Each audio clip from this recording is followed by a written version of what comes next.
You know, you didn't just go through to something. Something went through you and it changed the way that you exist. And now you're expected yourself to live like nothing happened. But let me tell you that that person is gone. And I say that not to devastate you, but I want you to be free from exhausting, impossible task of trying to something that it no longer exists. Yes, you're not going back.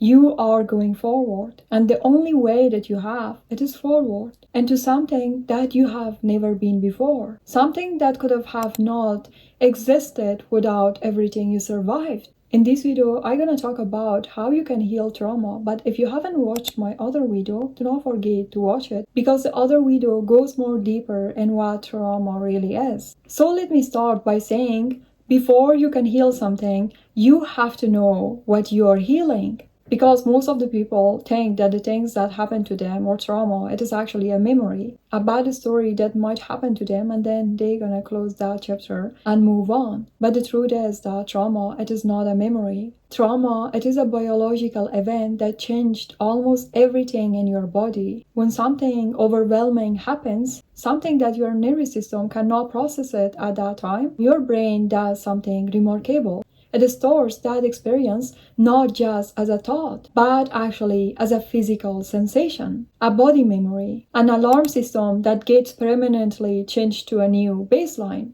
Stay alert, stay small, stay ready.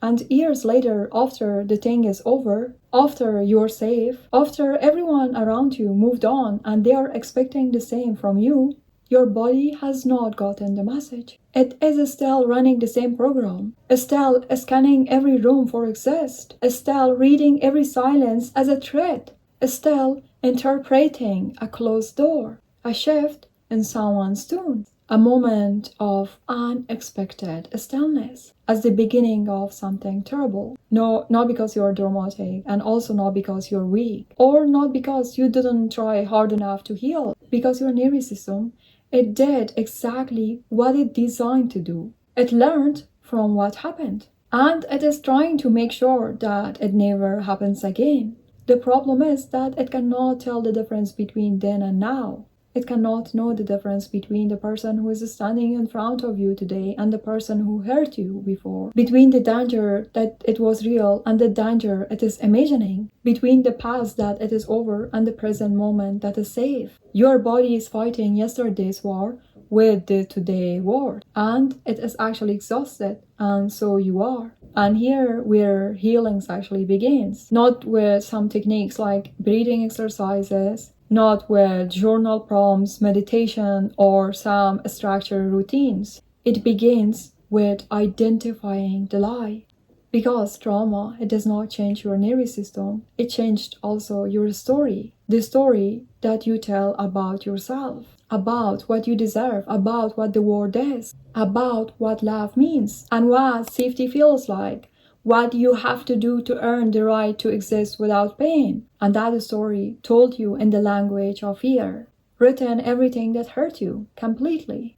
But you know, it is not true. It is a conclusion in the middle of a crisis by a version of you who was just trying to survive. Here's actually some of the lies that trauma tells. That you are too much, that you are not enough, that love always comes with condition, that closeness always ends in abandonment. That needing things, actually it makes you a burden. That rest, it has to be earned. Your words, it depends actually on your usefulness. That the only way to stay safe, it is to stay small. These are actually not truths about who you are. They are wounds that learned how to speak. And the first act of healing, the one that actually everything depends on it, is learning to hear all of those thoughts. And instead of accepting them, asking yourself a different question. Is this actually true? Or this is just what pain taught me to believe?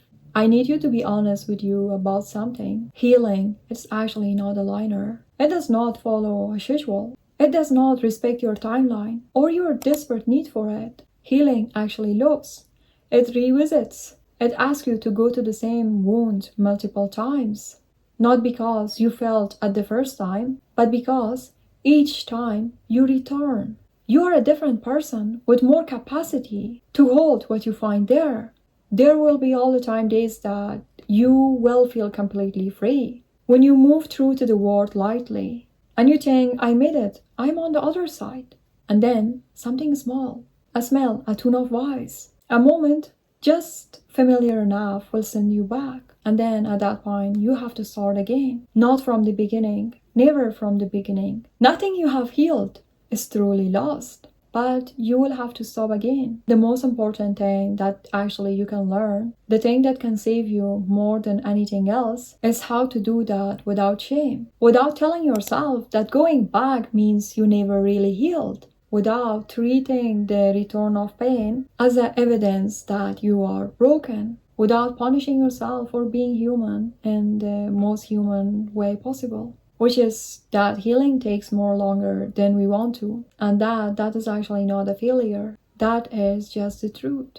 Bear this in mind, that trauma lives in the body, not just in mind. This is why thinking your way through it only gets you so far. You can't understand actually everything. You can't read books, know every term, explain your own psychology with clarity, but still feel it in your chest the moment something triggers you. Because what you need to understand is that your wounds are not your thoughts. It is in your tissue. It is in your shoulders that carry tension you never consciously choose. You know that your body is holding what your mind cannot process. And to heal it, you have to go back in. You have to go slowly. You have to go gently, with the kind of patience that you would have for someone that you love, who was very afraid. It is your job to learn what's happening in your body without immediately stopping it. When an anxiety rises, and instead of fighting it, ask it, where are you? What do you feel like? What are you trying to protect from me? You have to breathe in the places that they are tight. Move your body in ways that it releases without perform. Shake, cry, walk. Whatever allow this stored energy to finally have a place to go. Because trauma, it is actually energy that got stuck. And the body, it needs to move it out. This is the part that I think most of the people escape, because grief is look like you're going backward, like dwelling, like refusing to move on. But ungrieved losses do not disappear.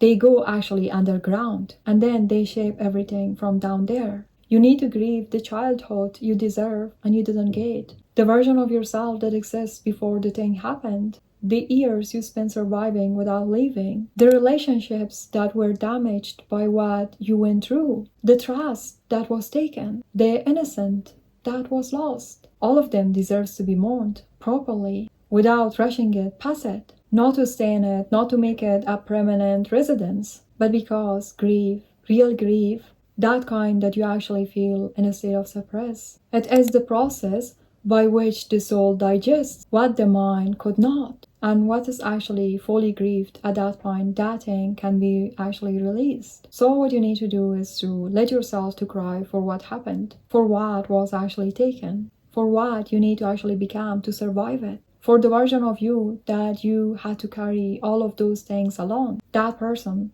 deserved better. Let yourself to feel that.